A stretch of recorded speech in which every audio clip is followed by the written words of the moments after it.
friends, welcome back to Sambhav. We are going to study today about the proper uses of could and might. जैसा कि आप देख रहे हैं, this is the 11th class जिसमें हम लोग पढ़ने जा रहे हैं कुड और माइट का यूज़। देखिए, कुड जो होता है, कुड का मीनिंग्स होता है सका, सके, सकी, इन दोनों का। लेकिन अ, अगर हम जानना चाहें हम कह सकते हैं जो कुड है, could is the past of can. Past of can is could and past of May is might. तो मतलब ये एक तरीके से ये श्योर हो गया कि ये पास्ट में ही इसका यूज़ होता है। अब देखिए, लेट्स कम, जैसे कि यहाँ पे लिखा हुआ है कैन का पास्ट कुड हो है और मे का पास्ट माइट है।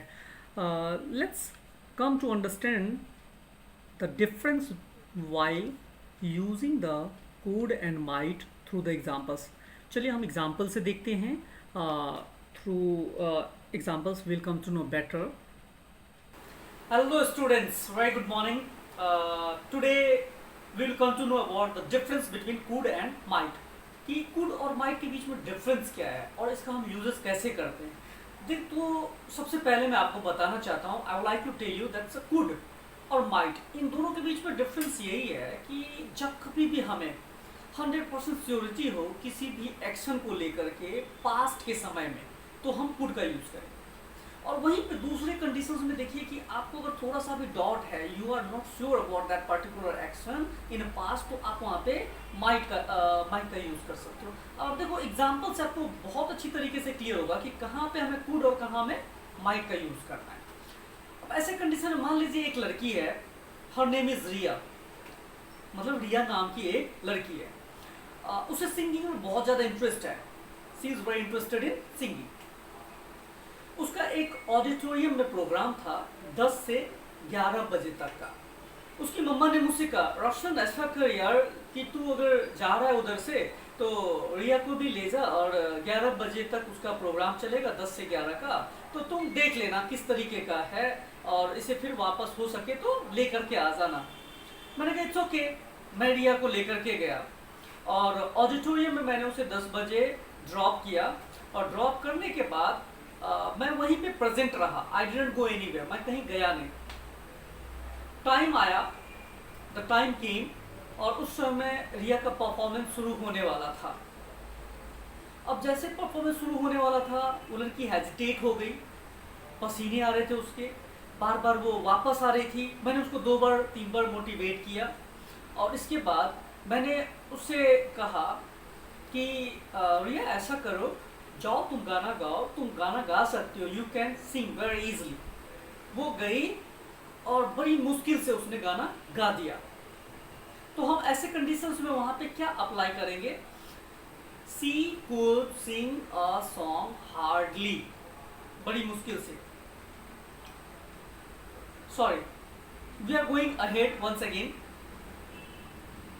देखिए, कुड और माइट, इन दोनों के बीच में डिफरेंस यही है कि जब आप किसी भी एक्शन को लेकर के बिल्कुल आश्वस्त हो, श्योर हो कि यार ये जो एक्शन है डन है या नहीं डन है, मुझे पता है पास्ट के समय के बारे में, तब हम वहाँ पे कुड यूज़ करेंगे। और जब आप डाउट में रहते हैं, जब आपको उस चीज़ के बारे में पता नहीं होता, when you don't know about that action कि हुआ भी या नहीं भी हुआ, हो सका नहीं हो सका, तो उस कंडीशंस में आप माइट का यूज़ करेंगे। आप एग्जाम्पल से बहुत अच्छी तरीके से समझ पाएंगे। मान लीजिए एक लड़की है जिसका नाम रिया है, और वो लड़की सिंगिंग में बहुत इंटरेस्टेड है, उसे गाना गाना बहुत पसंद है।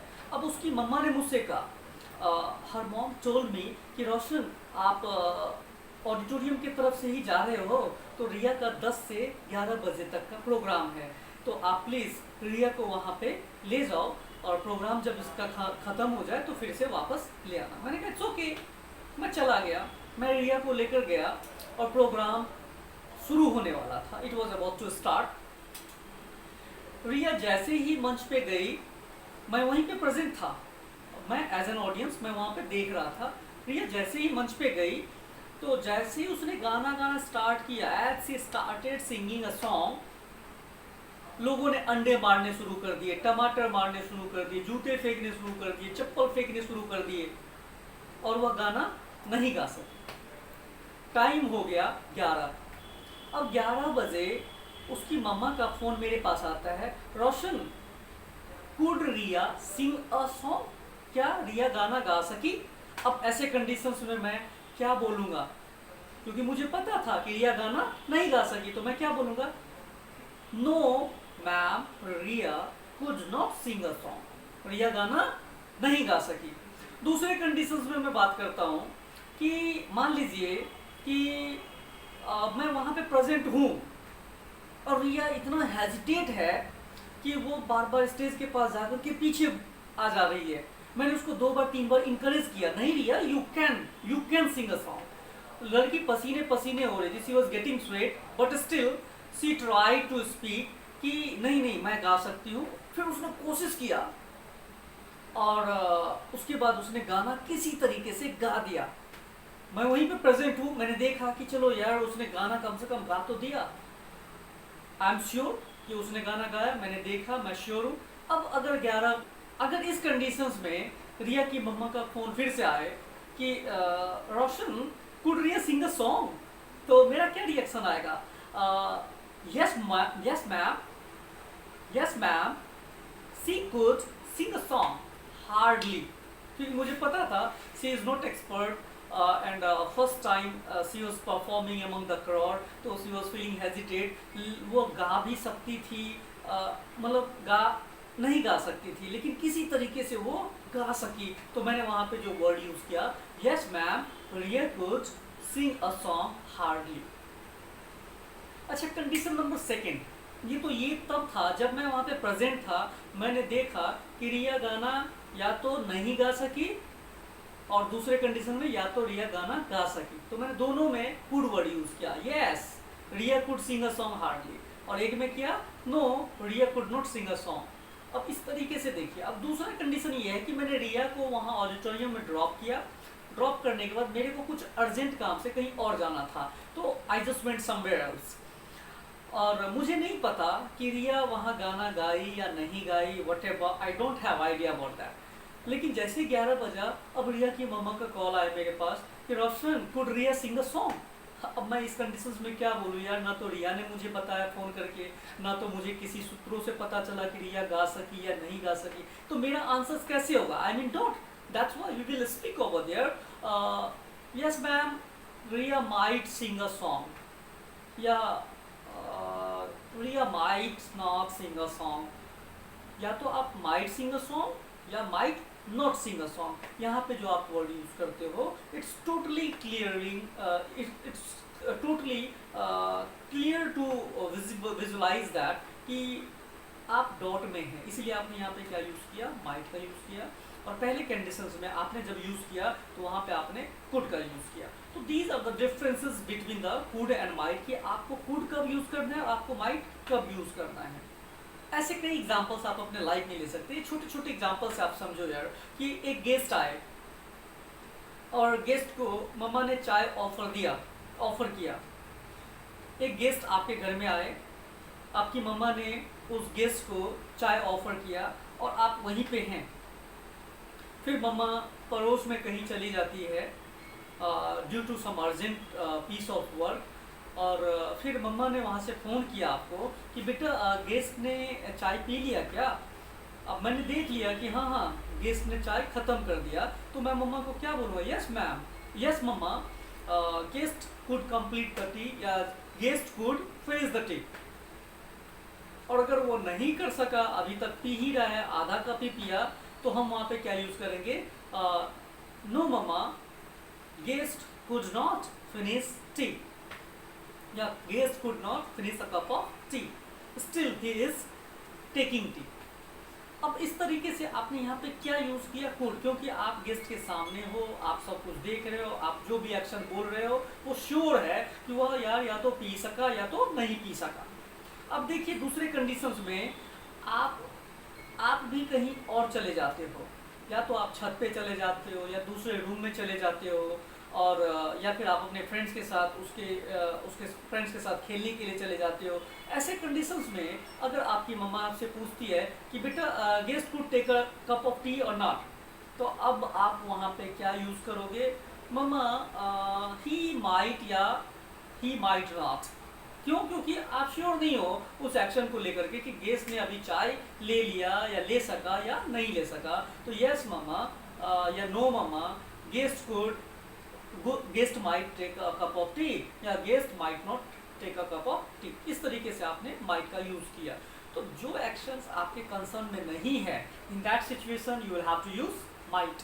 और जो एक्शन आपके कंसर्न में है तो उस समय आपको क्या यूज करना है? कुड का यूज करना है। अब देखिए इस तरीके से ये तो था कुड और माइट के बीच का डिफरेंस जो हमने अभी जाना है। अब आगे एग्जांपल से समझते हैं। Let's come ahead to understand with the examples in written वे।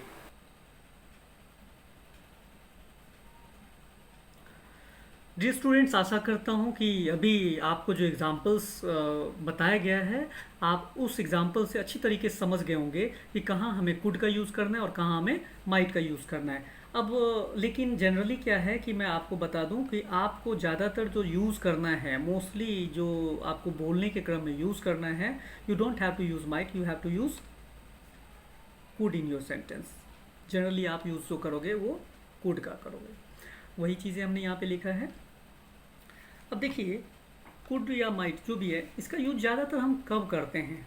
तो हमने यहाँ पे लिखा है mostly we use could in negative sense for repenting due to past action not done. जो बीते हुए समय में हमें जो काम करना चाहिए था वो हमने नहीं किया, तो उसके लिए हम रिपेंटिंग सेंस में, पछताने के अर्थ में, निगेटिव अर्थ में इसका हम यूज़ करते हैं, निगेटिव सेंस में जिसमें नहीं लगा होगा सेंटेंस। इसी चीज़ को हमने लिखा है ज़्यादातर हम लोग कुड का प्रयोग नकारात्मक अर्थ में करते हैं जब कोई काम बीते हुए समय में नहीं करते हैं या नहीं कर पाते हैं और हम पछताते रहते हैं, तो हम कुड का प्रयोग करेंगे या करते हैं।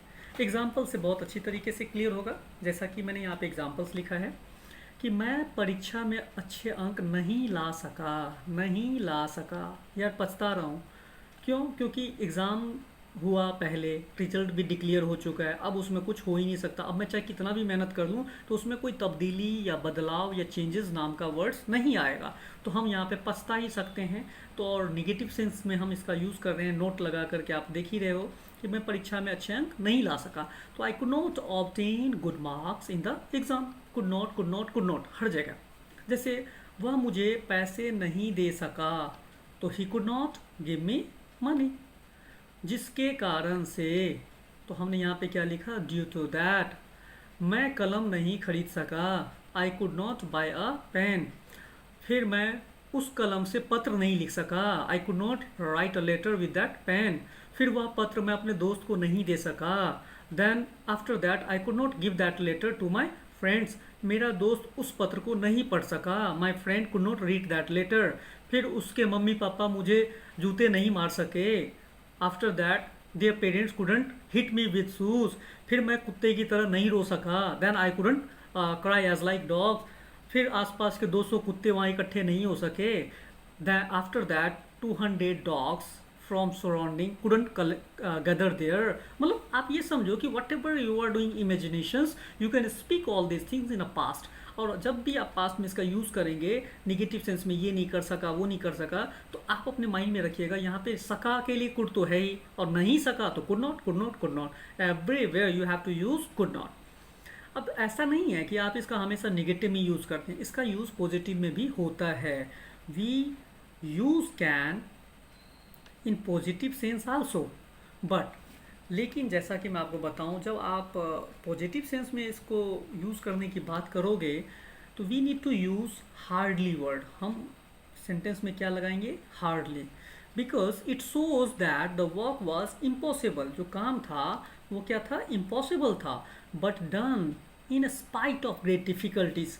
लेकिन किसी तरीके से, बड़ी कठिनाई से, बड़ी दिक्कत से, बड़ी मुश्किल से उस काम को कर दिया गया। मतलब जो संभव नहीं था, जो असंभव था, बट कर दिया गया। यही लाइन हमने लिखा। हम सकारात्मक अर्थ में भी इसका यूज़ करते हैं, वी यूज़ इट, लेकिन हम सेंटेंस में हार्डली वर्ड का प्रयोग करना पड़ेगा, क्योंकि यह दिखाता है कि काम बहुत असंभव था, मुश्किल था, बावजूद इसके बड़ी मुश्किल से इस काम को समाप्त किया गया। तो अब आप इस चीज़ को एग्जाम्पल से समझिए। जैसे एक गरीब आदमी है, if there is a very poor people, जिसके लिए 100 रुपये 200 रुपये बहुत मुश्किल वाला काम है इकट्ठा करना। अगर कोई ऑपरेशन की ज़रूरत पड़ जाए, अर्जेंटली उसे 2 लाख रुपए इकट्ठा करना पड़े, तो वह क्या करेगा?